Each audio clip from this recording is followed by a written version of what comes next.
কি হয়েছিল কালকে এখন আমার এই বোনের মেয়েটার বার্থডে ছিল। হ্যাঁ বার্থডে, হ্যাঁ বোনের মেয়েটার বার্থডে ছিল। এর বাড়িতে যাচ্ছিল, হ্যাঁ তখন 4:30 বাজে। হ্যাঁ 4:30 যাওয়ার পথে ওই ছেলেগুলো কোনো রকমের, এর মেয়েরা একই সাইজের মেয়ে, 11 বছর করে বয়স, একসঙ্গে ঘোরাফেরা করে, তা বার্থডেতে নেমন্তন্ন করে তিনি যাচ্ছিল। যাওয়ার পথে ওরা কোনো রকম অ্যাটাক করে। অ্যাটাক বলতে কোনো রকম গায়ে মাথায় হাত বুলি বোঝায়, কি ওর ওপর আগে থেকে টার্গেট ছিল সেটা তো আমি জানি না। তো যাই হোক, আমরা তারপর থেকে কিন্তু সন্ধ্যে 6টার পরে আর খুঁজে পাচ্ছি না। তখন খোঁজ করতে করতে দেখতে পাচ্ছি 7টা বেজে যাচ্ছে, 8টা বেজে যাচ্ছে, আর খুঁজে পাচ্ছি না। এখানে খুঁজে ওখানে খুঁজে আমরা প্রায় 1-1.5 ছেলে, আমাদের গোল্ডেন ক্লাবের ছেলেরা, সবাই হাটে বাজারে প্রচুর ছেলেরা আমাদের সঙ্গে ছিল। সবাই মিলে কিন্তু একসঙ্গে আমরা মোষপাড়া করতে করতে প্রথম হক বাজারের এই সিসিটিভি ক্যামেরা চেক করে দেখি এখান থেকে 4:35 এখান থেকে পার হয়। তার পরবর্তী 4:42 পাঠ ভবন স্কুলের সিসি ক্যামেরায় আমরা পাই। আচ্ছা, যখন পাওয়া গেল তখন কিন্তু দেখতে পাচ্ছি গুলি বলে ওই ছেলেটা এখন লাল গেঞ্জি গাছ আছে, ক্যাপ টুপি পরে আছে, ও কিন্তু ওর সঙ্গে কথা বলতে বলতে আসছে। কথা বলতে বলতে আস্তে আস্তে আবার আর একটা ছেলে রাজু বলে একজন আছে, তার কাছে ফটাং করে চলে গেল। আমরা কিন্তু তখন আমাদের সন্দেহ হচ্ছে, কোনো রকম ক্যাপ টুপি পরে আছে, আমরা কিন্তু আর বুঝতে পারছি না কে ছেলেটা কে ছেলেটা। কিন্তু এই রাজু হাফ প্যান্ট পরেছিল, ওকে বুঝতে পেরেছি। বুঝতে পেরে এমন সময় ধবধবি তোমার ডাক্তার মোড় থেকে চলে যাই আমরা বালি সিমেন্ট যে ব্যবসা করে নির্মলের বাড়িতে। নির্মলের বাড়িতে গিয়ে নির্মলকে জিজ্ঞেস করলাম, দাদা এই ছেলেটা তো ছেলে লাগে, এই ছেলেটা কি চেনো? বলছে হ্যাঁ, ও তো রাজু। তাই বলছি ওই ছেলেটা কি যোগাযোগ করা যাবে? তখন রাত 3:30 বাজে, তখন আমরা যাই ওই ধবধবি ডাক্তার মোড়ে। নির্মল এখন ওর সঙ্গে আমাদের যোগাযোগ করে দেবে। যোগাযোগ করে দিলে রাজুর সঙ্গে কথা বললাম। রাজু বললে হ্যাঁ, ও তো বুলি কাঁতিপাড়ায় বাড়ি, ও পাতে এসে আমার সঙ্গে কথা বলে।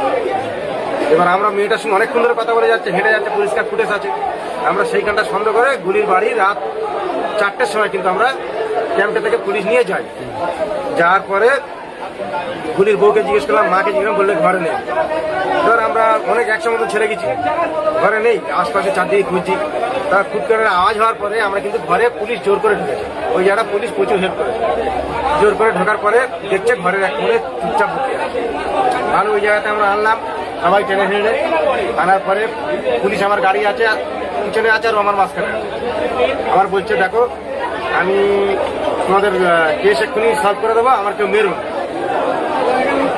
আমরা কি করে কি করবি? বলছে মেয়েটা আছে আমাদের কাছে, তোমরা মেয়েটার খোঁজে এসে বুঝতে পারছি, আমার মারধর করবি, আমি এক্ষুনি বার করে দিচ্ছি। তোর সঙ্গে কে কে আছে?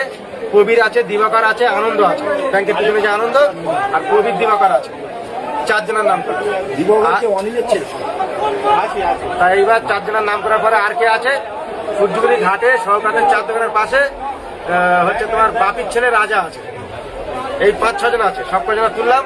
তোলার পর দিবাকর কবিরকে আমরা খুঁজে পাইনি, না পাওয়ার কারণে এবার খুব মারধর করার কারণে এবার একটা একটা বলছে। তা ভালো, আগের একটা কথা গুলিয়ে গেছে, যেহেতু ওর বউ যখন বলেছে নেই, পুলিশ কিন্তু টেনে টেনে বার করে, তারপরে ওর বউ আমরা কি উল্টো পাল্টা একটু বলে এসছি।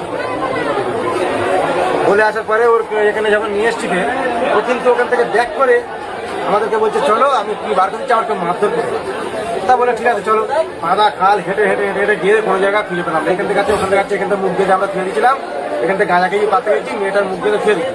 তারপর খুব মারার পরে এইবার বলছে, না তোমার মেয়ে সুস্থ আছে, আমরা ম্যাগি করে দিয়েছি, ম্যাগিটা খাচ্ছে। আমি বলছি সুস্থ আছে তুই এখন সকাল 5টা 1টার পরে বলতে পারে। এবার সবাই মিলে বললো, তাহলে তুই কি বার করে দিবি? তাহলে আমার একা নিয়ে চলাই বার বলে আমরা কিন্তু আলিপুরের ভিতরে সুরাজঘাটা হয়ে ওখানে যাচ্ছি, অনিলের দিকে থাকে, যেদিকে একটা চওড়া মতন জায়গা। বাড়ি থেকে কত দূর? বাড়ি থেকে কত দূর? আমার বাড়ি থেকে 1 কিলোমিটার। ওখানে পুকুরে পাওয়া ছিল? পুকুরে গিয়ে দেখি চটের বস্তা মুখি মতো ডুবে দেওয়া ছিল। আচ্ছা, কি ধর্ষণ করে মেরেছে? ওটা আমি ঠিক দেখিনি, যদিও আমি ওখানটা ভেঙে পড়েছিলাম আর দেখতে পাইনি। তবে আমার যতটুকু আইডিয়া স্যার, তোমার মেয়ে কোন ক্লাসে পড়ে? 6-এ পড়ে, ক্লাস 6-এ পড়ে। ঠিক আছে, নাম কি? তোমার নাম কি?